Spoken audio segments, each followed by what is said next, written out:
Hola amigos, qué gusto saludarlos. Los invito hoy día a revisar un evento que se nos estaba quedando atrás por la premura de las noticias, por la aparición de las noticias. Los invito a entrar a lo que está sucediendo en la guerra de Rusia-Ucrania. Una mirada rápida que nos permita no olvidar lo que ahí hay, que ha estado tapada por algunos acontecimientos, entre los aranceles, entre el fallecimiento del Santo Padre, pero lo que está sucediendo ahí no es menor. Y están pasando cosas. Hay al menos tres derivadas que yo los invito a que nos asomemos por una ventanita para mirar qué está pasando. La primera es que la paz que está buscando el presidente Trump y que no ha resultado, parece que hay poca voluntad entre los actores de terminar la guerra. El primero, porque no depende de él, como es Zelensky, y el otro, porque sus exigencias no son razonables. Por lo tanto, la guerra continúa porque nadie las acepta.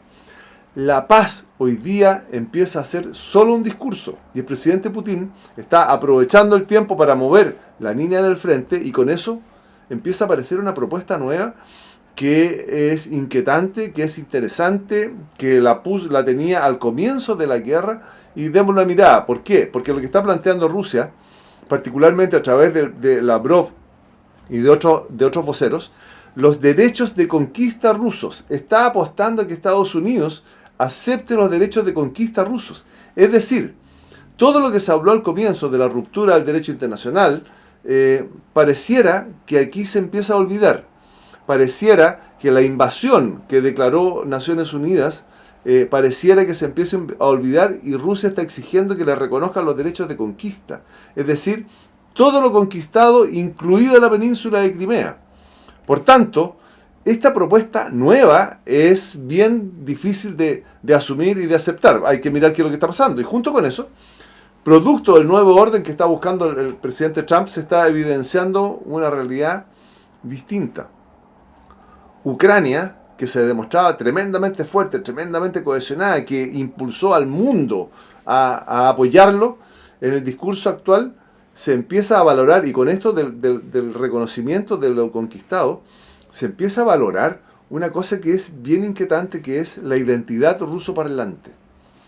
Rusia ha estado revalidando su interés en las zonas ruso-parlantes a través de acciones políticas, acciones migratorias, acciones diplomáticas. Recordemos que hace un tiempo atrás, 2022, cuando empezó la guerra, un poquito antes, en la época de la guerra híbrida, Rusia ofrecía cédulas de identificación o cédulas de identidad sin ningún mayor trámite. Ofrecía pasaportes rusos a las personas que vivían en el Donbass, siendo que el Donbass era ucraniano.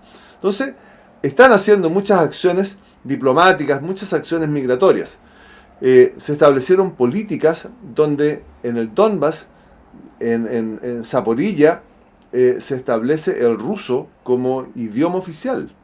Se establece el rublo como moneda. O sea, la geopolítica completa, esa geopolítica expansiva de la Segunda Guerra Mundial, está aquí, puesta a disposición de lo que plantea Vladimir Putin en el mover la frontera, pero no necesariamente la frontera física a pesar de lo conquistado, sino que la frontera de influencia, que es mucho más peligrosa. ¿Por qué es más peligrosa? Porque las acciones que se están haciendo, como los referéndums, como los plebiscitos, todas estas cosas que hizo Vladimir Putin no con la anuencia, pero hubo una indiferencia del mundo respecto a lo que estaba haciendo, hoy día empiezan a tener valor. Hoy día se está exigiendo por parte de Rusia que todas esas acciones y todos esos resultados de plebiscitos sean reconocidos. Por lo tanto, hay una estrategia de Rusia que es distinta y que va orientada a fortalecer la influencia en regiones y en comunidades que tienen que son rusoparlantes, que hablan el ruso como idioma oficial. Por tanto, en el ámbito internacional, este es un discurso tremendamente peligroso y Europa ya lo conoció en su momento. Ya sabe de qué se trata cuando empezamos a hablar de los rusoparlantes o, en su caso, de los germanoparlantes. En diciembre del año 38, a poco tiempo, a medio año de la guerra, aparece lo que se conoce como la crisis de los Sudetes. Hubo una ocupación de Checoslovaquia y Hitler hace un llamado a la protección de los pueblos de habla alemana que vivían fuera de las fronteras de Alemania. Es decir, orientado a los alemanes de los Sudetes. Y esos alemanes y esa justificación la ocupa para la expansión territorial. Todo este avance nazi en varias direcciones.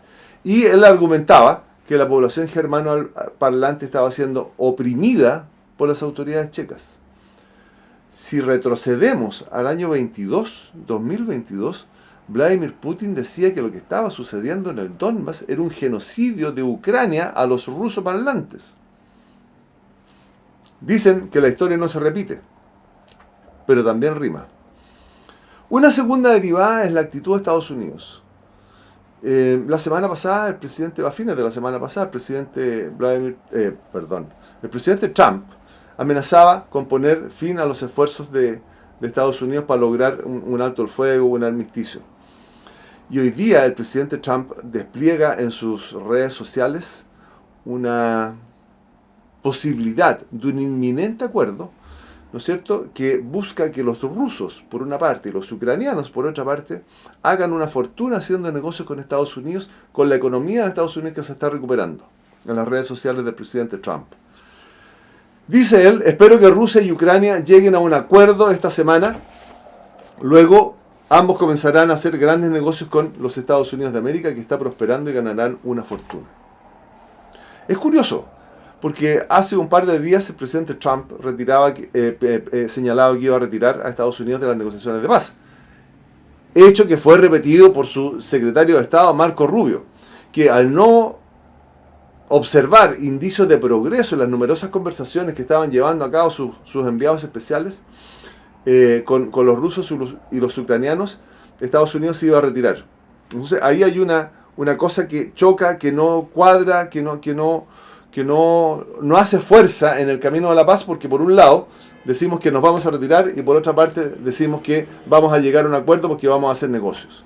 Entonces pareciera que lo grave es que la promesa de paz que hizo el presidente Trump durante su campaña es la que no se puede cumplir.